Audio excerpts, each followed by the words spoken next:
Welcome to the Apex. I'm your host, Zell, and as always, we've got knife news. Starting out this week with our highlighted content, we are starting with Mr. Nick Shabazz.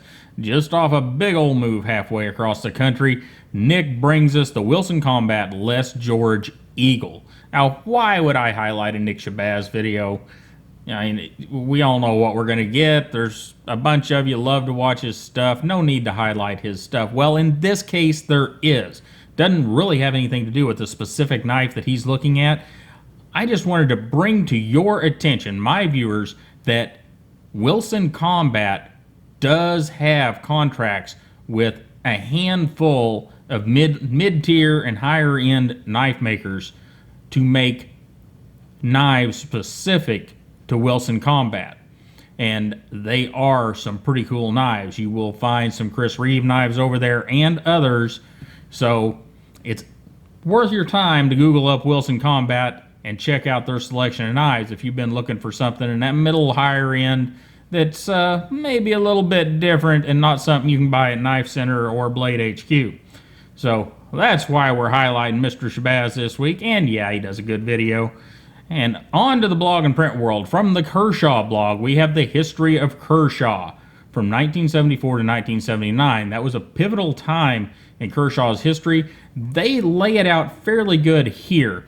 If you actually Google history of Kershaw, there are some other places that I have not linked, you'll have to Google those, that chronicle that history even better than what Kershaw themselves do. Yeah, they're not quite doing, who was it that did the like 4 or 5 part series? K-Bar did that 4 or 5 part series here recently. You know, they've done a really great job chronicling their history. Well, Kershaw's going a little light here, but it does get the point across and has all the main characters in place. So you may want to check out theirs, and you may want to Google up Kershaw history. It's more interesting than you would believe. And then from KnifeNews, we've got HEAdesigns or HEAdesigns. And guys, I don't know how he really wants that pronounced because I've heard it both ways. And one of my colleagues has worked directly with him, and he can't give me an answer either. So we're going with whatever, because what's cool is he's bringing the equilibrium into the future. It was one of the first knives, one of the more out there designs, and it's been updated. It's not replacing the old one, but it's been updated, and it's it's still cool. You just have to go over and look at the pictures over at KnifeNews. And then from We Knife Company, as you guys know, we have the double Helix coming down the line. And not only the double Helix, I also heard this week that if you go over to We Knife-News, I believe it is, Hank and the company are running a site over there, and the Chimera or whatever you would like to call this rather awesome knife has been released to dealers, as well as the double Helix. And double Helix is the one that has a bar lock that works very similar to a was it Williams and McHenry, or McWilliams and Henry? Anyhow, the people that invented what later became known as the Axis lock, and also the 710, one of the cooler Benchmade knives. And it's also very similar to a ball lock, bar lock. The big thing is it's got springs on the outside, titanium springs. 6AL4V, I would assume, that's the springy titanium. And we has put those through quite a lot of testing to make sure they're going to be durable, and hopefully I'll have one in sometime in the future, and we'll be able to do some durability testing on that particular design. But just to let you know, those guys are out there. The Chimera and the double Helix released to dealers a few days ago. And also We Knife-News is a new site if you feel the need to keep up with all the We new releases, the collaborators, and other things from We Knife, you know. And we also got the latest Mar Private Reserve folder is bringing a big steel upgrade. And, you know, I was excited whenever I heard that they were going to bring the Almar designs back. I really was, because the Almar Eagle and a couple of the others, I would have really liked to have had a design with updated materials and, you know, some build quality, but not quite that ridiculous price that the actual Almar knives have been bringing over the past few years. And I was really let down when the first couple of them came out with VG10 in them. And, you know, in a knife I'm going to carry every day, VG10 is just, for the most part, off the table for me, because I need to make fine cuts most of the time, and VG10, while it's a somewhat reasonable steel, is just not one that I like very much and doesn't serve my purposes. So I was kind of put off, but now you'll have to go over to KnifeNews and check out which one's coming, but there's one coming in S35VN. Huge step up from VG10. And also, Canal Street Cutlery is back in business after its 2015 closure. And it's kind of neat how they're doing this. You'll need to go over and read the article to find out how, but I think it's going to be cool for them and cool for the community. See what KnifeNews has to say about it to find out the lowdown there. And then moving on to video, guys, right here on your very own Zelrick YouTube channel, we had the Spyderco, try it again, Spyderco Reinhold Rhino. So first look at that little dude. And, you know, there's been a lot of talk about that pocket clip. Old Slicey Dicey made some quips on the pocket clip, and he's very correct. Spyderco has a habit of doing this. They make a cool little knife, and then they put a redonkulous pocket clip on it. And, you know, this time they didn't even go with the standard Spyderco pattern. It's just silly. It's almost a bench-made pattern. Whatever. People are going to have, for those of you that need a clip for that knife, there are going to be some aftermarket clips, hopefully some reasonably priced ones. I've heard some rumors in the community that we're going to have possibly some more clips out there at a very reasonable cost. So keep an eye out for that, probably later in the year. But I would guess that the Rhino will be one of those knives that will get a reasonably priced clip, and especially because it should match up with Benchmade's pretty good. But overall, the Rhino, clip aside, because I wouldn't even put the clip on it. I think I've got it laying right here. I would take the clip off that thing and let it float in my pocket, because that's the size knife this is. This, for me, is not a clip it in the pocket knife. You know, we got to be getting up to this size to clip it in the pocket. Anyhow, what is really cool about this knife, well, you will have to go watch the video to find out, but there are some neat things that you probably wouldn't guess just from looking at it. And moving on along, we've got the Bestech fixed blade prototype. I have mixed feelings on that one. I really like that Bestech is stepping out there and doing something in the fixed blade realm. I don't understand the big hole. And guys that made comments on that this past week, I'm sorry. If you told me exactly what that hole was meant for, I've got to go back and read all the comments. I haven't had a chance to, but I still don't understand it. And you can comment again and call me a jerk for not reading your comment already, or whatever you need to do.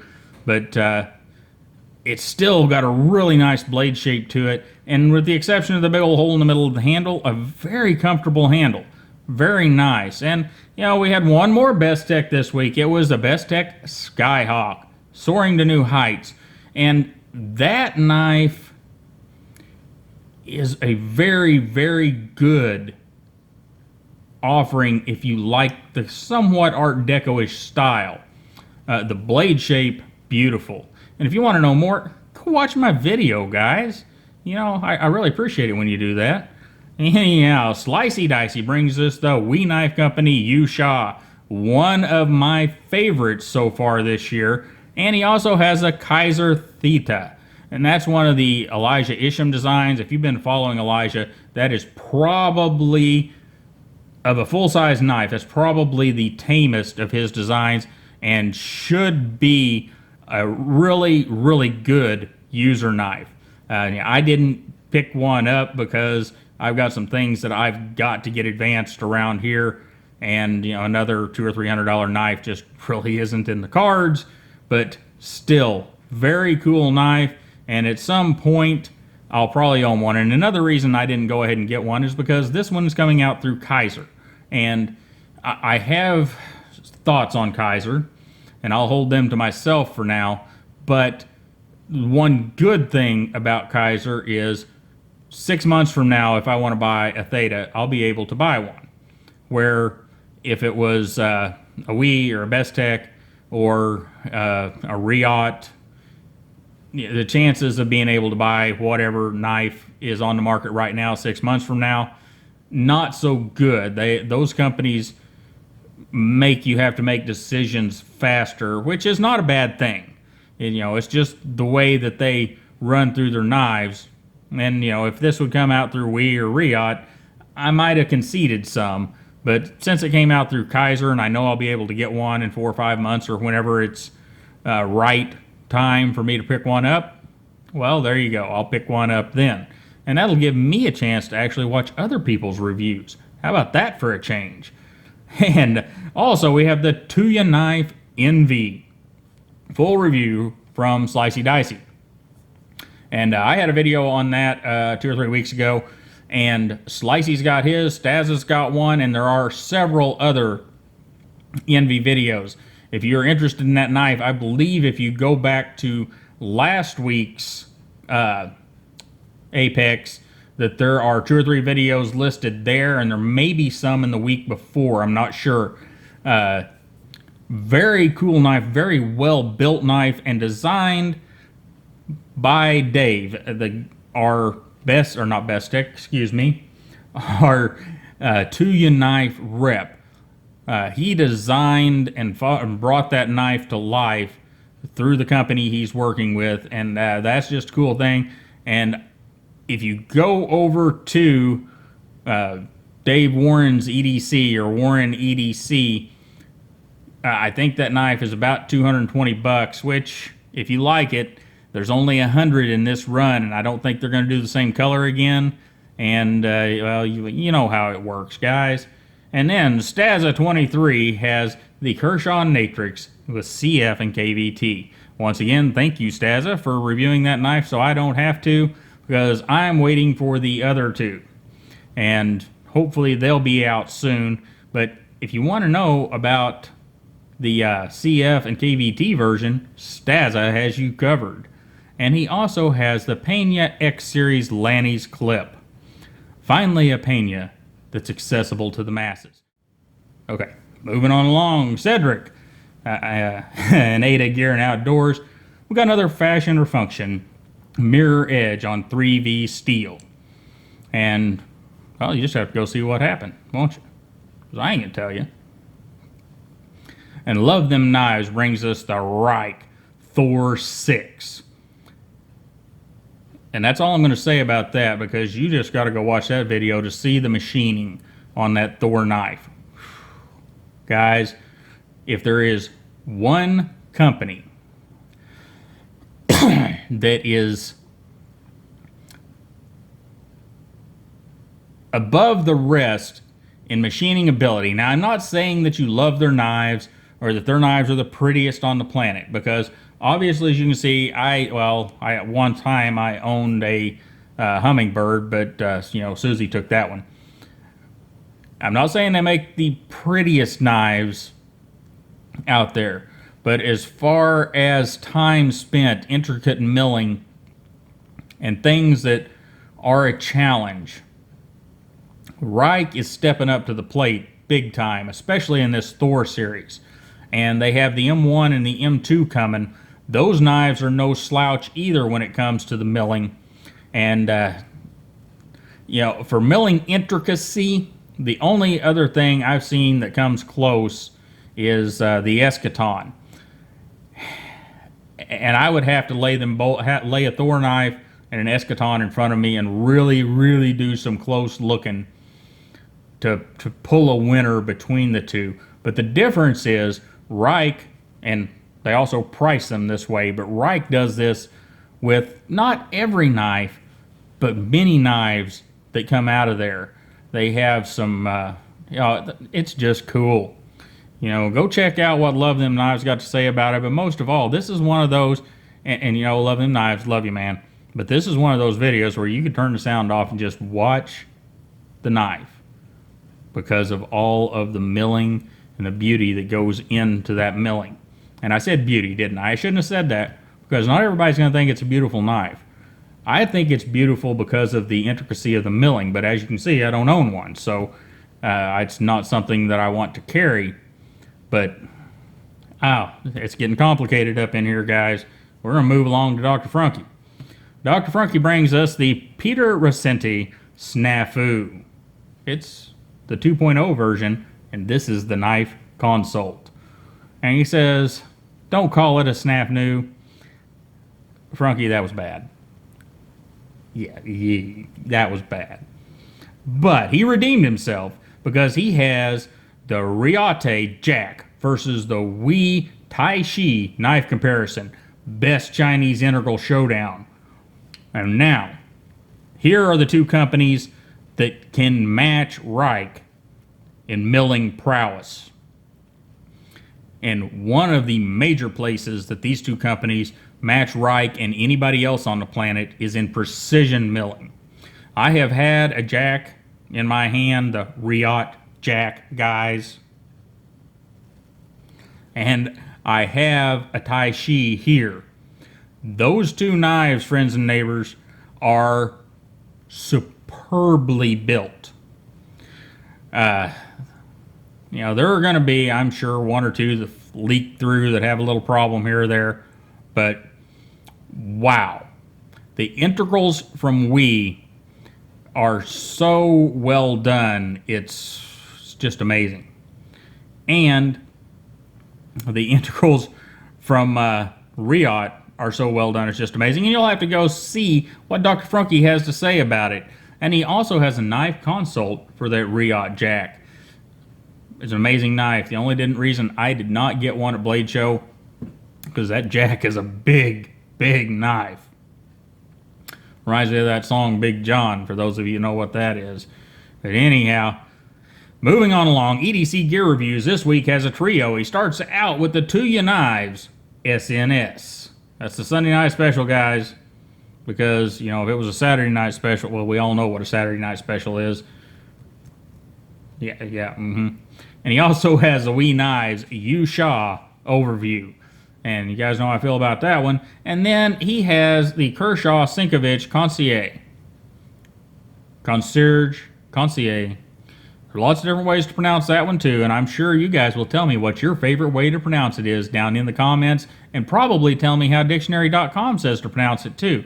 I appreciate that. In fact, give me a link to dictionary.com. Just link directly to the one where you hit the button and it pronounces it for you. That would be awesome.